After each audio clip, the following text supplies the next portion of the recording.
Alright, what's up everybody? It's your boy Nick Metzu here, back giving you the February 10th, 2014 Raw Review. I am the truth of the YWC.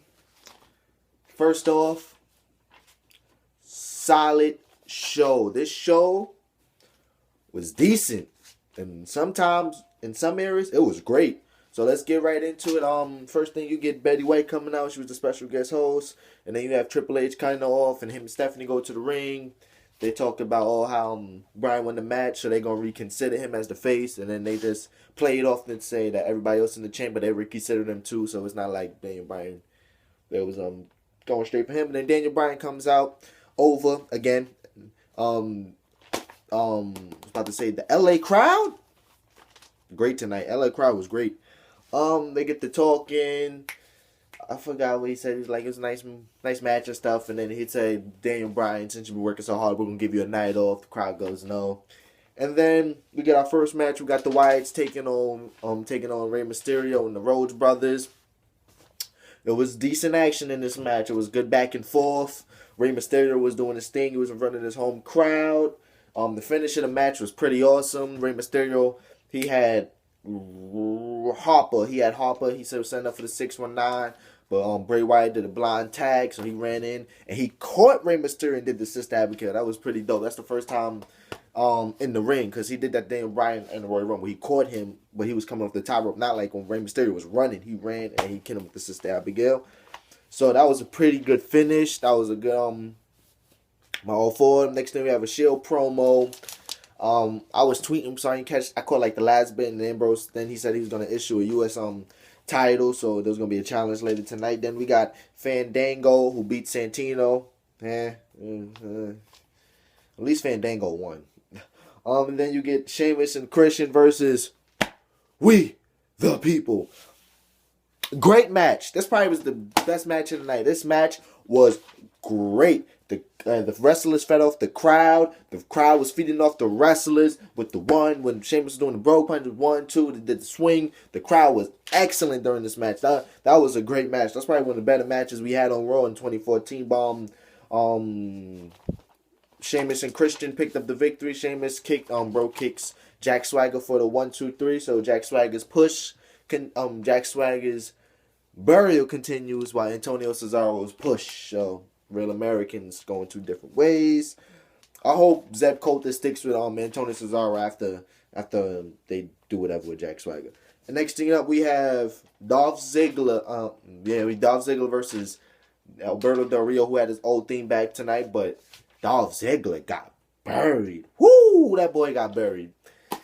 They didn't even let him do his ring signatures. It was like, we here to show them. Like, oh, shit. Well, yeah, so Dolph Ziggler, I read on the dirt sheets that him and Miz was supposed to create some tag teams, so this probably lead to that, so I won't put too much into that, but he did get squashed. It barely was a 2-minute match. Del Rio hit him with the kick that he hit CM Punk to win the title at SummerSlam, so there you go. Then Batista comes out, and they go at it, and then we get a Batista bomb through the announce table. Then we go back, then went to commercial, and we have Triple H talking to Batista. He says times has changed, and I'm just looking out for you. He said times have changed, and he just walked off. And Triple H with the I hate when they do that. They're just looking in the hallway like. And then next up you have the Usos taking on Ryaxel. Usamu, but Usos, they push.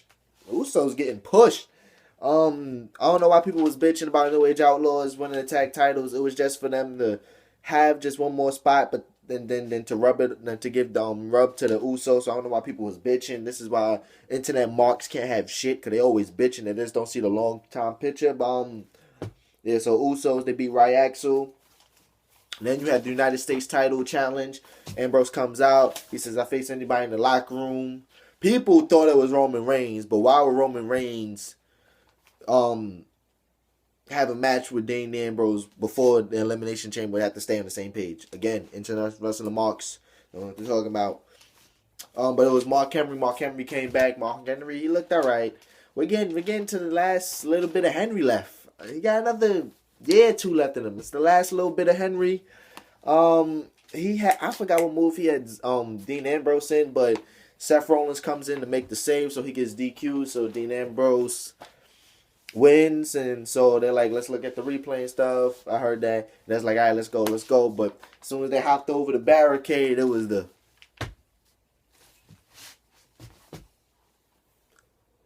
we're here. I just love that shit. That shit is so fucking dope. That we're here.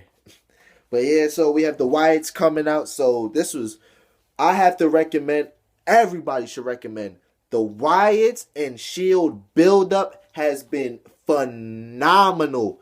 I mean, this has to be the best build-up since fucking CM Punk and John Cena at Money in the Bank. This build is terrific. Because it's just like you never thought you was going to see a match with them. And that this is the time now, since the Shield probably won't be here by WrestleMania 31. They probably won't even last to SummerSlam. But so then we have the Wyatts and Shield again, and so the Wyatts are on the ring entrance, and the Shield is going back up. So they're like too far, but then they slowly start making their way to each other. They both get on the ring tops. Roman Reigns gets in the ring. Then Bray Wyatt gets in the ring, and my JR boys, business is about to pick up. Bray Wyatt gets out. He's like, and he does his little thing. Fantastic. There is no reason for WWE to have them getting any little altercation.